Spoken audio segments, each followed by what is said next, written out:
Hey everyone, welcome back to the channel. Today, we're journeying back in time to unravel one of history's most enchanting mysteries.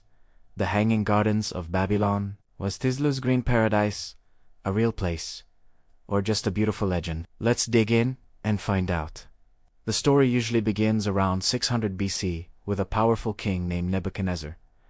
The second, as the tale goes, he built the gardens for his wife, Queen Amita. She came from a mountainous land covered in green and missed the rolling hills and lush vegetation of her homeland. So Nebuchadnezzar, in a grand romantic gesture, decided to build her an artificial mountain of gardens right in the middle of the flat, arid plains of Mesopotamia in modern-day Iraq. Imagine it, a series of terraced gardens rising high into the sky like a green zig. Waterfalls cascaded down the tiers, exotic plants and flowers bloomed from every level, and large trees provided shade from the harsh desert sun. It would have been an incredible feat of engineering and a breathtaking sight, earning its place as one of the 7 wonders of the ancient world. Sounds amazing, right? But here's where the mystery deepens. Despite extensive archaeological excavations at the site of ancient Babylon, we haven't found any definitive proof that the gardens ever existed there. Babylonian texts from Nebuchadnezzar's time are surprisingly silent on the matter. They meticulously record his other building projects, like massive city walls and temples, but there's not a single mention of a grand, terraced garden. So, where did the stories come from? Our main sources are actually later Greek and Roman writers, like Brosas and Diodorus Siculus, who lived centuries after Nebuchadnezzar. They describe the gardens in vivid detail, painting a picture of a structure built with stone slabs, waterproofed with red and bitumen, and irrigated by a complex system that pumped water up from the nearby Euphrates River.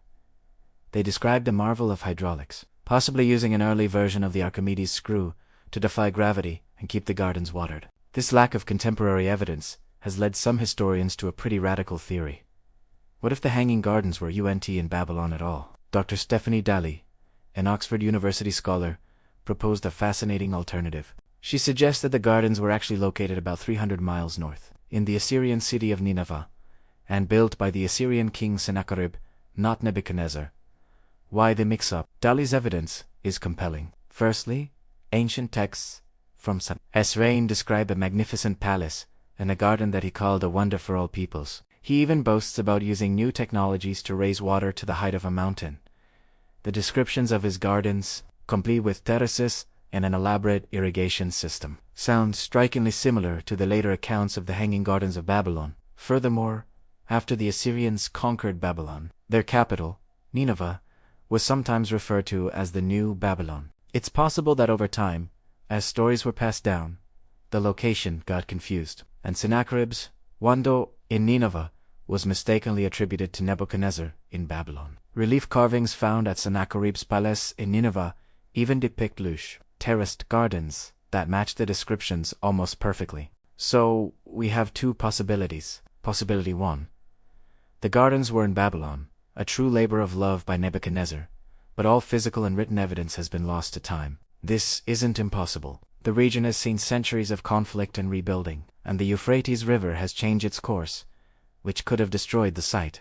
The materials used, like mud bricks, were also less durable than stone, so perhaps the structure simply dissolved back into the earth. Possibility 2. The gardens were in Nineveh, built by and the name Babylon became a shorthand for Mesopotamian grandeur, leading to a historical mix. This theory aligns better with the available archaeological and textual evidence we currently have from the Assyrian side. It solves the problem of why Babylonian records are silent. But there's a third option, which is a bit more romantic, but less satisfying for historians. The Hanging Gardens were never a real, physical place. Perhaps they were a poetic ideal, a legend that grew from an amalgamation of stories about the fertile gardens of the Near East.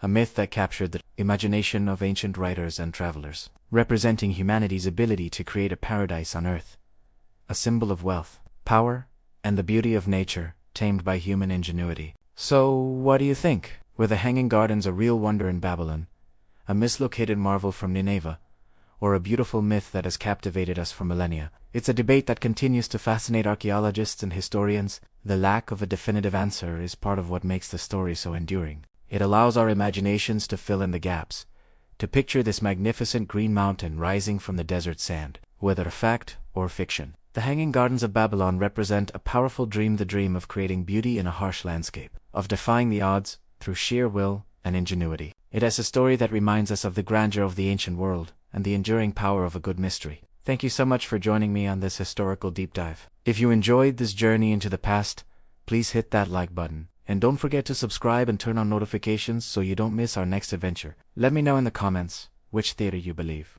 Until next time, stay curious.